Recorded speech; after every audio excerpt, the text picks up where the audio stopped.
Hello and welcome to Ferris Sports Update. I'm your host, Brody Kaiser. Thanks so much for tuning in. On today's show, we'll touch base with Ferris State Hockey after a win over number 1 Western Michigan. We'll get you updated on Ferris State football, 3 consecutive shutouts on the gridiron for Ferris State, and we'll talk Bulldog soccer as Ferris State pushes through the heart of their conference schedule. And joining us first on today's show is the head coach of Ferris State Hockey, Brett Riley. Coach, welcome to the show. Thanks for having me, Brody. Big win for the team on Thursday night at Lawson, number 1 team in college hockey, Western Michigan. What was the energy like in the locker room after that game? It was insane. It's one of those moments you're going to remember for a long time for so many different reasons, whether it's knocking off the number 1 team, doing it on their banner raising night, or more so just internally the validation our guys get after a hard training camp, new players, new coaching staff to, play the team that got to the top of the mountain of college hockey and prove we can, hang toe-to-toe and then some. Was a pretty surreal moment. Obviously, it's short-lived. Anytime you got to get on a bus and play the next day, but we certainly enjoyed it, and I'm so happy for the guys. Yeah, huge win for the team. I know you said you were extremely proud of the all-around effort from the whole team, but for you, your first win as a Bulldog, what did that feel like for you on the bench? It was just a lot of fun. I should regress a little bit. It felt like a lot of stress, to be honest. We're killing a 4-on-6 penalty the last minute, and guys are laying out and blocking shots, but there was total belief the whole week of practice. There was belief in the game plan, and there's so many different ways you can win, whether it's your power play, your penalty kill. Players have big games, goaltending, but this just required every single guy, and that's the best way to win as a coach when you can look every guy in the eye, played or didn't play, and say they did something to contribute to the success of the team. It was a total team effort.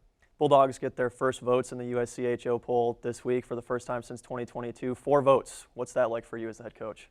It's a nice feather in our cap for sure. It's validation to what we're doing, but we know that we have a ways to go in terms of our process. It's cool. It's probably fun for the guys to see, that have been here for some time, to see that credibility. But we don't want this to be a one-hit wonder and stop there. So we'll take a look at the highlights, starting with that Friday night win. Of course, Western Michigan jumped out early, but Carter Rappeljay, 2 goals on the night, both in the second period. It gets the scoring started for you. Unbelievable goals. I mean, a great pass by Logan Haru to Carter there, and I think he's so fast that the camera couldn't keep up with him. So I don't know if you can see the goal necessarily or not. And then the second one, we joked after, probably should have been on Sports Center, but that's a 17-goal scorer from last year, just doing his thing. Obviously, you see right here, goes through under the bar, and a nice individual moment for him that I think really gave some belief to our team going into the third period there. Yeah, special teams was a big part of that. That goal from Raps was on 4-on-4. The penalty kill perfect, 5-on-5, and as you mentioned a couple times, down 2 skaters. Resilient, gritty. Obviously, you need your goaltender to be your best penalty killer, and Hobie Hedquist certainly was. But you don't win the game without the effort of the penalty kill. And again, tip of the cap to Zach Isaac, who runs our kill. Phenomenal job there. Gavin Best right here gets the game winner, his first career game-winning tally. Also earned CCHA Forward of the Week honors after 3 goals in the series. But how big was that to take the lead against Western Michigan? It was an unbelievable moment. So proud of our captain. You need him to lead off the ice on the ice. He certainly did that. And then you can see as we get to the end of the game here, just the willingness to sell out by the guys, diving, blocking, scrounging for the first victory, and no better feeling when the horn sounds here. So proud, and at that moment, at a loss for words, just so excited for our guys.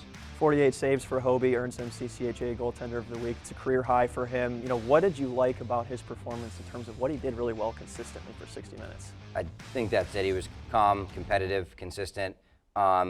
He made it seem like it wasn't a 48 save effort. Everything just came easy to him, and that gave our team a lot of trust to play our game. It never really seemed like we were 2 on the ropes or in scramble mode, because he was just so calm. And really cool moment for him as a former NCHG goalie at North Dakota. He's got some familiarity with that program and the rink, and to go in there and get a win, total validation for him, and well earned is better than well said, and he certainly earned that one. We'll take a look at Friday night now, and obviously you knew that Western Michigan, after losing in their home opener, they were going to come in here ready to go Friday. For sure. I mean, they were the national champions for a reason. They do everything right. They come hard, they come fast, and we were prepared, and they executed. They get the goal first to jump out 1-0 about halfway through that first period, but then your team really showed some resiliency and took a 1-0 disadvantage into the intermission, but a chance in the second period. Yeah, I think we have to give credit where credit's due. Obviously, there's some breakdowns by us, but they made us pay.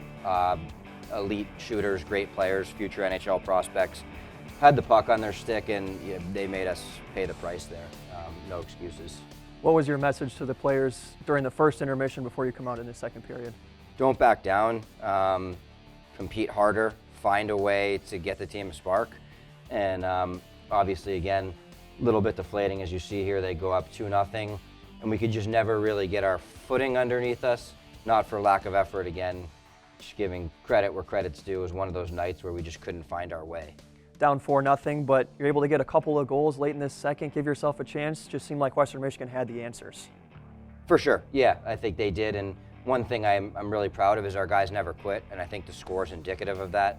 There was a few times it could have went off the rails. It could have gotten ugly, to be totally blunt, and our guys never backed down. Puck didn't bounce our way. Not how we wanted it to go opening home opener here. But as you can see here, great effort by Tyler Schleppe, finds Gavin Best. And it seemed like, to your point, Brody, they had answers. But again, our guys didn't quit. And that's going to be one characteristic we can define ourselves is we're not going to pack it in and lay down.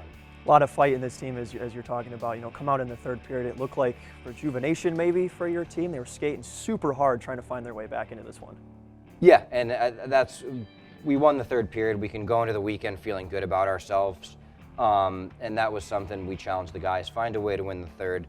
Find the silver lining in tonight, and obviously a great victory the night before. Marty goes in the net here and gives us everything. We have a great moment for him to get a shutout in the third, and so we have to find the positives. Like we said after the game, we're going to win this year. There'll be times where we lose, and we have to learn from both those moments, and I think we learned from the win and the loss as well. Veteran guys like Gavin Best making big plays, but then some young guys. You said Martin Lundberg, Chris Lee had a great weekend defensively, and a good mix of the old guys on the team and the new guys contributing. For sure. This is going to be a by-committee team and program, and Marty, Chris, Gavin, Carter, you can name a bunch of different guys. Trevor, whether it, with the blocks, whether it shows on the score sheet or not, we need all 30 guys in our program to contribute for us to be successful, and we thought that we had that this week. Couple exhibition games this weekend, going out to Plymouth, taking on the U.S. national team and Simon Fraser. A good opportunity to maybe see some different things, move some players around. What are you looking forward to in those games? I think that's just it. Try new things. Message is the same. We have to find ways to get better. Not to have too much coach speak, but that is our message. We got to keep getting better here as we approach CCHA play. And that's what we'll do. We'll try things. We'll give guys new opportunities, but we're going there to win 2 games. Well, Coach, thanks so much for the time, and best of luck. We can't wait to see you play in these exhibition contests. All right, thanks, Brody. We'll be right back with more Ferris Sports Update.